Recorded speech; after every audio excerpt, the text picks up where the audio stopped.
Me and my cat had a serious heart-to-heart the other day. He just looked at me like, "Human, I didn't sign up for this. I thought I was here to keep mice out, snatch flies from the air, and kill stink bugs. You got me out here chasing parasites while you sleep, fighting shadow entities from other dimensions, and absorbing all the energy you catch during spiritual warfare?"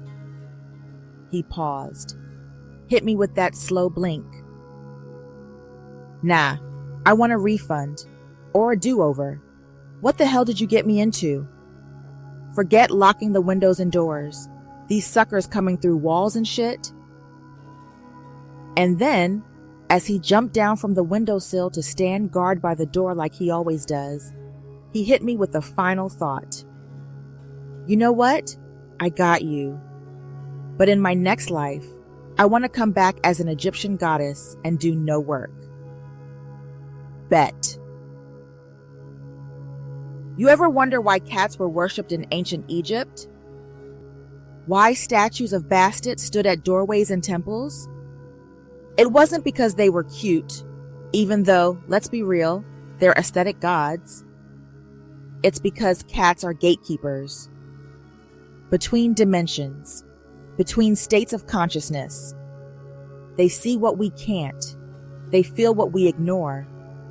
Their eyes aren't just reflective, they're portals.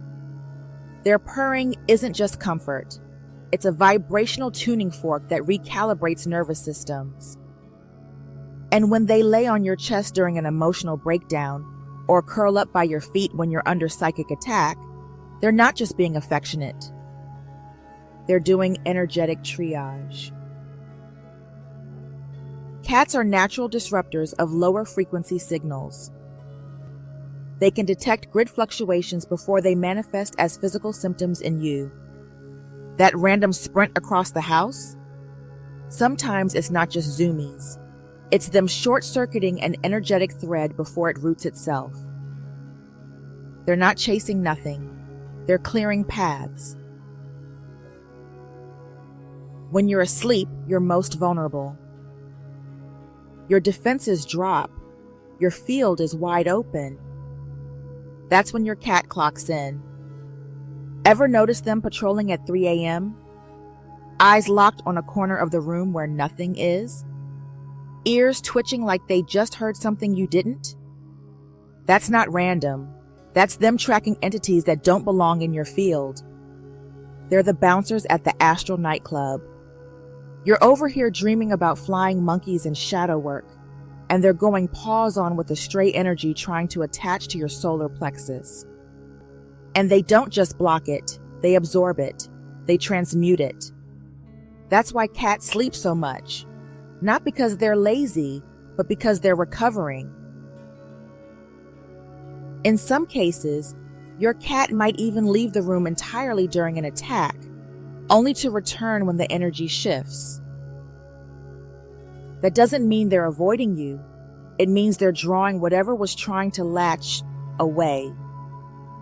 They'll reroute interference through themselves, then find a spot to discharge or transmute it in solitude. These aren't just instincts. These are trained behaviors encoded in their soul contracts. Your cat's nervous system is attuned to yours. They feel your baseline. They scan your heart rate, your breathing, your body tension. When something's off, they don't freak out. They adjust. If your frequency spikes from anxiety or incoming energy, they'll often come near and start purring directly over the chakra that's destabilized. They intuitively know where the damage is. Their purr activates gamma and theta brainwave states in you, bringing you back to center. Why do they care so much? Because you didn't adopt your cat. You contracted with them. That soul in a fur coat knew what you'd be walking into. They signed up to assist, to protect, to anchor you when the realm starts chaosing. Here's what you don't realize. That moment you felt a weird shift in the room and your cat stared dead at the hallway, They blocked something. That time you were spiraling mentally and they headbutted your face out of nowhere? They reset your field before it collapsed on itself. That time they sat in front of your altar before you even got there? They were guarding the space, filtering the room before you dropped in. Cats are highly telepathic. They mirror your inner state while absorbing what isn't yours. They'll even get physically sick for you if your energy is too backed up and no one else is clearing it. And you thought they were just stretching and yawning all day. Cats are the original spiritual bodyguards. In ancient temples, they weren't just guardians, they were detectors. If your energy wasn't right, the cat would know it before the priest did. That legacy never left. It's just sleeping next to your nightstand, waiting on your next transformation. If your cat's been with you through spiritual awakening, don't take them for granted. Talk to them, out loud, often. Clean their space and charge their water like you do your own. Place protective crystals where they sleep.